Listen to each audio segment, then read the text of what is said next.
ये पैगाम है भारत के हर कंटेंट क्रिएटर के नाम। जय भीम बड़ा सीना हंसी, जय भीम। जय Bhim app available on the play store and Apple app store now.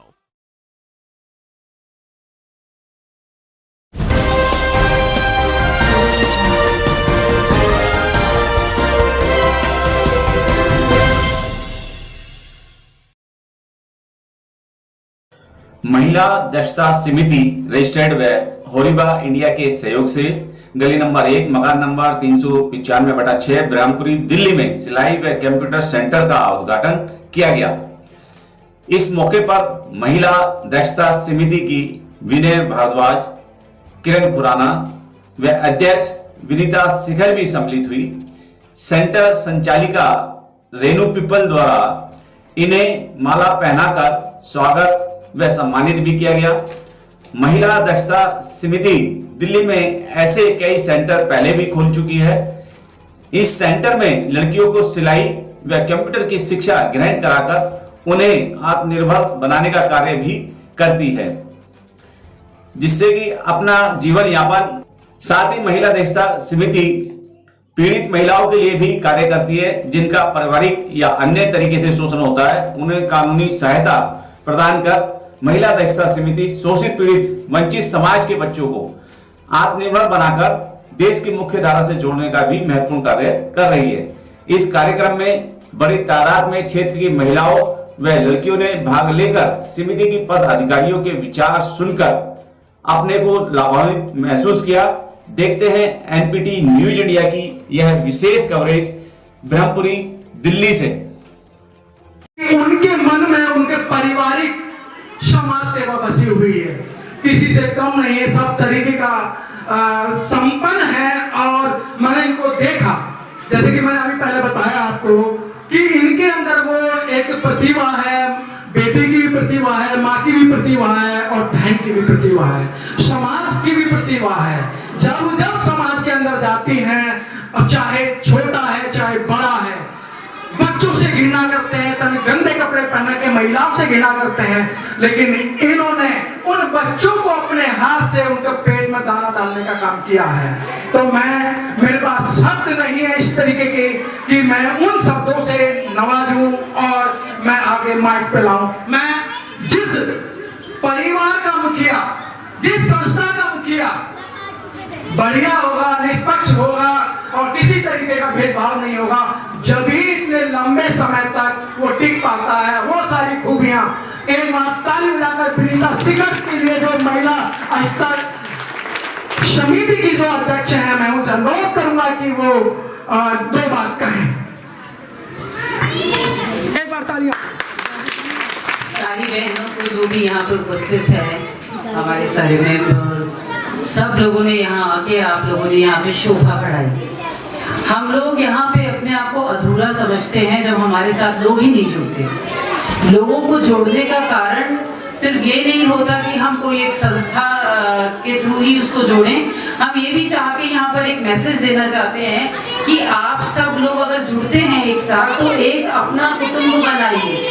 अपने में सक्षम होने के लिए आपस में एक तरीके के परिवार में, सिर्फ घर से बाहर निकल के बाहर भी एक परिवार बनाइए। जब हम यहाँ पे कुछ काम करने के लिए आते हैं तो हमें सबसे पहले हमने ये सीखा कि अपने बच्चों जो बायोलॉजिकली हमने पैदा करे हैं, उसके सिवा क्या हम बाहर निकल के समाज के कुछ और बच्चों को या महिलाओं को मदद कर सकते हैं। वो ही सच्चे दिल से एक तरीके की समाज में जो हम सोशल वर्कर बोलते हैं, उसी को ही सोशल वर्कर माना जाता है। लेकिन अगर कोई भी इनिशिएटिव लेता है, जैसे कि हमारी महिला दक्षता समिति, विनय जी ने ऑलरेडी उसके बारे में सब बता दिया, महिलाओं के बारे में सीमा जी ने बहुत कुछ बोल दिया, इसलिए मैं उस बारे में ज्यादा नहीं बोल पाऊंगी। बोलना चाहूंगी क्योंकि थोड़े में ही मैं ये बताना चाहती हूँ कि 45 साल पुरानी ये महिला दक्षता समिति है, जिस समय बहुत सारी समितियां नहीं खुली थी। ये गांधी जी की डॉक्टर, फिजिशियन, हमारी हेल्थ मिनिस्टर सुशीला नैयर जी ने खोली थी। और इसको सोच के खोली थी, उस समय दहेज को लेके बहुत बड़े अत्याचार होते थे। फिर उसको प्रमिला दंडवते जी आगे ले गई, जो फाइनेंस मिनिस्टर की वाइफ थी, खुद भी एक वो मेंबर ऑफ पार्लियामेंट थी। फिर उसके बाद सुमन कृष्णकांत जी ने उसको देखा, जो वाइस प्रेसिडेंट की वाइफ थी। फिर हम लोग अब इसको देख रहे हैं उनके नेतृत्व में।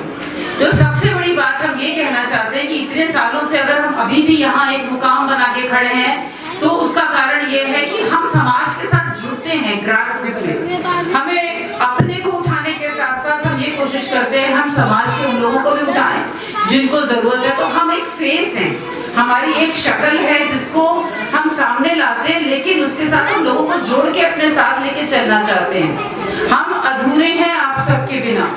और यहाँ पर ये सेंटर खोलने का कारण सिर्फ ये नहीं था कि हम किसी एक इंसान से जुड़े, उस इंसान का हमने काम देखा कि वो कितने सालों से सिर्फ ये प्रेस रिपोर्टर हो के जरूरी नहीं है कि वो जाके हर जगह पे पैसे कमाते हैं उसके बदले में। मैंने इनको ऑलरेडी देखा है कि वहां जाके रिपोर्ट्स डालना वेबसाइट्स पे और सब कुछ बिना किसी पैसे के, कि क्या क्या कहाँ किस समाज में जरूरत है। और हम इनसे 2018 में जुड़े, तब हमारे को लगा कि जब इन्होंने बताया कि यहाँ पे एक तरीके की जरूरत है कि जब हम किसी, सिर्फ ये लड़कियों के लिए नहीं है क्योंकि कंप्यूटर तो छोटे बच्चे, लड़के लड़कियां सब चलेंगे।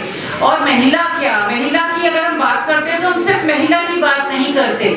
मैं उन सब पुरुषों का धन्यवाद करना चाहती हूँ जो अपनी महिलाओं के साथ कंधे से कंधा मिला के चलते हैं।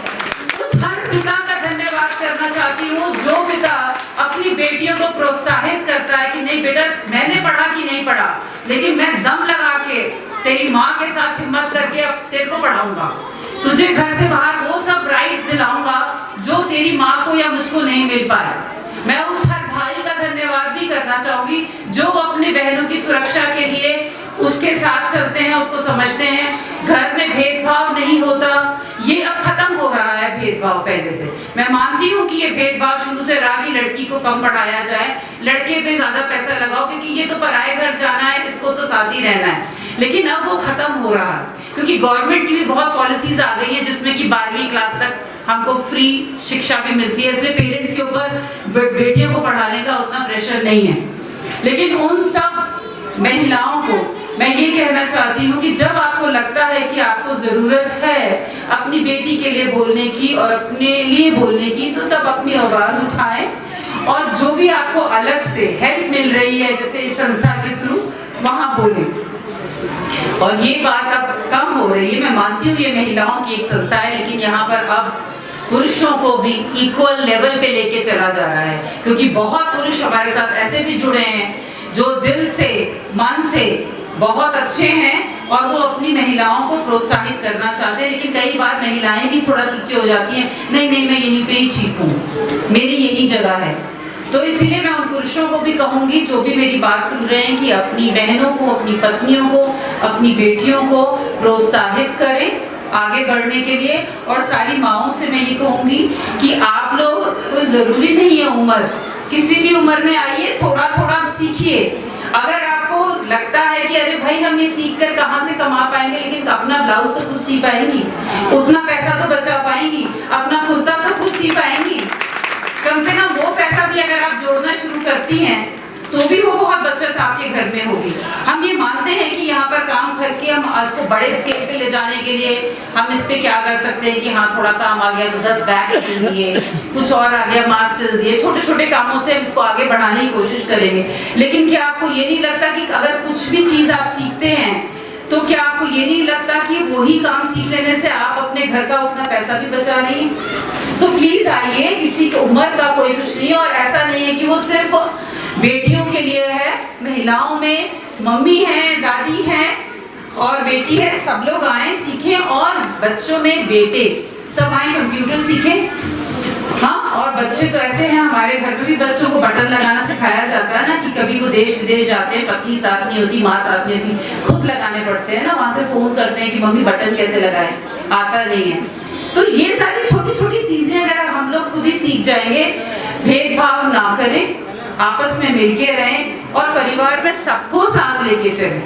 बेटी को भी उतना प्यार दें, बेटे को भी उतना प्यार दें। मानसिक सोच जो जो हम बेटी की बदलते हैं बेटे की भी बदलें कि वो अपने घर में अपनी माँ की इज्जत करे, बहन की इज्जत करे, परिवार में रहने वाले लोगों की इज्जत करे, तभी हमारे देश में अत्याचार नहीं होंगे। जब बेटे को ही अच्छी शिक्षा घर से मिलेगी, भेदभाव नहीं होगा, तो उसे पता है कि हर एक की इज्जत करनी है। तो इस सब के साथ मैं ये संक्षिप्त में कहना चाहूंगी कि प्लीज आप मनोज जी के साथ, रेणु जी के साथ जुड़कर ये जो नया हमने सेंटर शुरू करने का सोचा है इसको कामयाब बनाएं और फ्री में यहाँ पर शिक्षा लें और भी कुछ सोचें कि आप लोग क्या कर सकते हैं, अपना भी दिमाग लगाएं। आपको तो एक प्लेटफॉर्म दे दिया हमने और उसमें किस तरीके से चल के आगे चलेंगे उसके बारे में देखें। इन्होंने अपनी जगह खुद अपनी दी है, किराए पे उठाकर उसका पैसा भी कमा सकते थे। तो इस चीज के लिए मैं धन्यवाद दूंगी, ये इनिशिएटिव है। तो यहाँ फ्री में आइए, सीखिए और सबको धन्यवाद देती हूँ कि आपने हमारा इतना मान इज्जत रखी, इतनी धूप में बैठ के हमारी बातें सुनी और उसको समझने के बाद आपने ये भी समझा कि हाँ हम सब लोग साथ जुड़ेंगे। और सिर्फ सेंटर के साथ साथ जैसे कि विनय जी ने आपको बताया कि अगर कभी कोई प्रॉब्लम्स आपके पास आती हैं तो आप यहाँ पर आकर उन लोगों के साथ जुड़ सकते हैं, हमारे काउंसलर्स के साथ, जो आपको फ्री काउंसलिंग देके, सिर्फ जरूरी नहीं आपको हर चीज के लिए लॉयर की जरूरत है, सिर्फ काउंसलिंग से आप अपने बच्चों को काउंसलिंग करा के, खुद काउंसलिंग करा के घर की चीजों को सुधार सकते हैं। तो धन्यवाद, आप सबका धन्यवाद। सबने एक सेंटर और बदरपुर में शुरू किया था, चलाती हैं, इसलिए मैं ये बात बताना चाहती हूँ कि ये सेंटर इतना सक्सेसफुल हुआ है वहाँ पर, उसकी सक्सेस देख के हमने ये सेंटर खोलने का सोचा। पहले जब ये कहती थी पता नहीं मैडम कौन आएगा कैसे नहीं आएगा, अब वहाँ पर सेंटर में मेरे यहाँ पे जो है 35 लेडीज हैं और लड़कियाँ लेडीज जो यहाँ पे स्टेम सीख रही है। सेंटर 7 महीने मेरे सेंटर को हो चुके हैं और सभी बड़े अच्छे तरीके से सीख रही हैं और कुछ लोगों ने तो सीख भी लिया है, वो अपना घर से ही काम कर रही है। बहुत ऐसा है, बहुत अच्छा लगा। मेरे कंप्यूटर क्लास में भी लड़कियाँ लड़के सभी आते हैं, सब सीख रहे हैं। समाज को बहुत हेल्प मिल रही है और ऐसे लोगों को भी हम धन्यवाद करेंगे जो अपने घर की इतने बड़े बड़े हॉल्स फ्री में समाज के लिए करना चाहते हैं। इसलिए आज की जरूरत है कि सब कुछ करके अपने घरों से बाहर निकल के समाज का सोचें, खुद का सोचें कि हम अपने को कैसे ऊपर उठा सकते हैं। धन्यवाद।